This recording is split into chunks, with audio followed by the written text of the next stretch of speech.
Last video में students पढ़ा था, कंप्लीट किया था लार्ज इंटेस्टाइन में, वहाँ पर हमने कंप्लीट किया था ह्यूमन डाइजेस्टिव सिस्टम। अब हम स्टार्ट करेंगे एनिमल्स के बारे में। Basically we are going to discuss about ruminants, nutrition in ruminants. Ruminants क्या होते हैं वो जिस एग्जाम्पल दे रही हूँ आपको रूमिनेंट्स का। रूमिनेंट्स के एग्जाम्पल है जैसे काऊ हो गई, गोट हो गई, ठीक है। दीज आर द एनिमल्स जिनको हम रूमिनेंट्स बोलते हैं, ठीक है। इनको रूमिनेंट्स क्यों बोलते हैं? क्योंकि ये क्या करते हैं, जब ये खाना खाते हैं, ठीक है, खाना को फटाफट से अपने मुंह के अंदर ले लेते हैं, उसको चबाते हैं और अंदर निगल लेते हैं उसको, ठीक है। थोड़े टाइम बाद वो खाना फिर से उनके मुंह में आ जाता है कड बन के, और वो उसको वहां पे बैठ के जुगाली करते रहते हैं, जिसको बोलते हैं च्यूइंग द कड, ठीक है।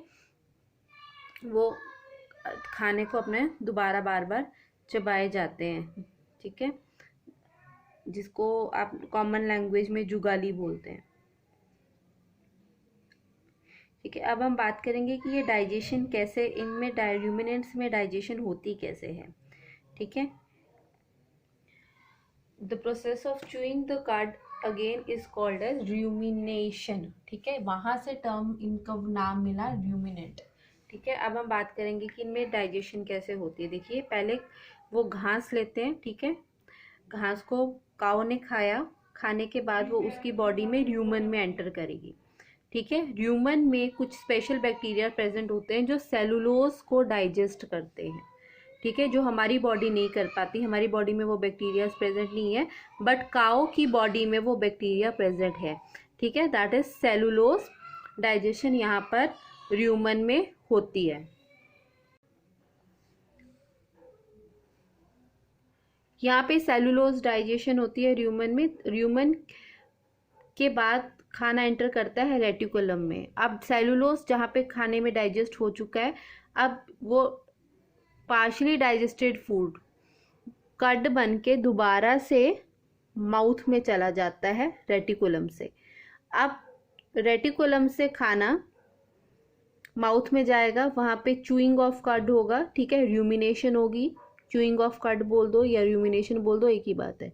वहां पे रूमिनेशन होगी, फिर ruminated food that again enter into human, human से फिर रेटिकुलम में आता है, रेटिकुलम से ओमैसम में आता है। ओमैसम में क्या होता है, जितना भी एक्सेस वाटर होता है वो यहाँ पर एब्जॉर्ब हो जाता है, ठीक है।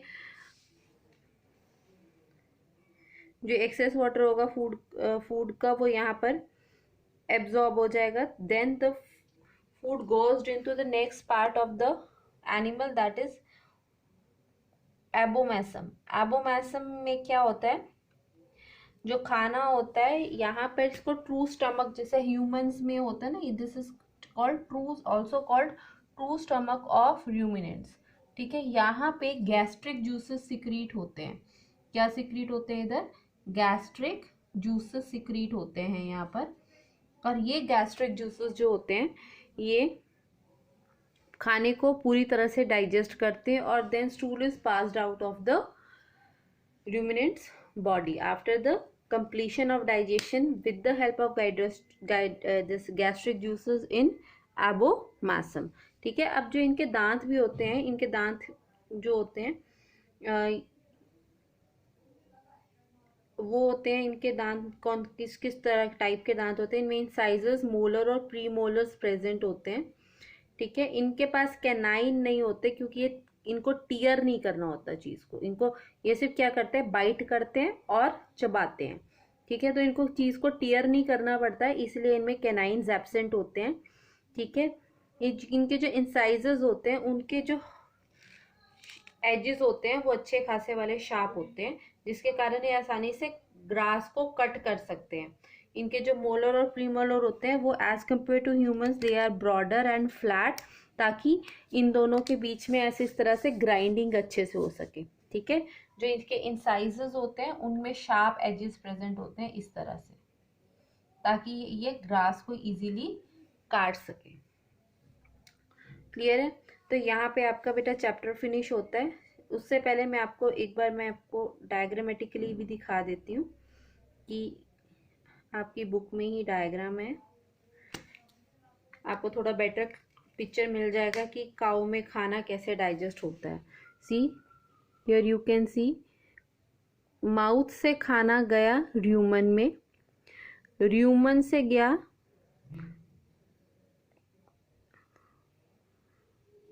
रेटिकुलम में, रेटिकुलम से खाना फिर से वापस आ रहा है इनटू द माउथ कट बन के, ठीक है। फिर ये खाना फिर से र्यूमन में जाएगा, र्यूमन से रेटिकुलम में जाएगा, रेटिकुलम से ओमेसम में जाएगा, ओमेसम से ये खाना, ओमेसम से खाना आप जाएगा एबोमेसम में, जो ट्रू स्टमक है इसका, जहाँ पे गैस्ट्रिक जूसेस सिक्रीट होंगे और डाइजेशन कंप्लीट होगी। Then it goes into intestine, intestine से फूड एब्जॉर्ब होगा, वाटर एब्जॉर्ब होगा, और जो स्टूल है वो finally passes out through the anus, ठीक है। तो यहाँ पे आपका ये चैप्टर फिनिश हो गया। इस चैप्टर को आप अच्छे से रीड आउट कीजिएगा और कल मैं आपको इसकी असाइनमेंट दूंगी। आज के लिए आपका होमवर्क सिर्फ यही है कि इस चैप्टर को एक बार अच्छे से रीड कीजिए, और कोई आपका डाउट है तो आप वो डाउट क्लासेस का जब आपको टाइम मिलेगा वेडनेसडे को, यू कैन आस्क।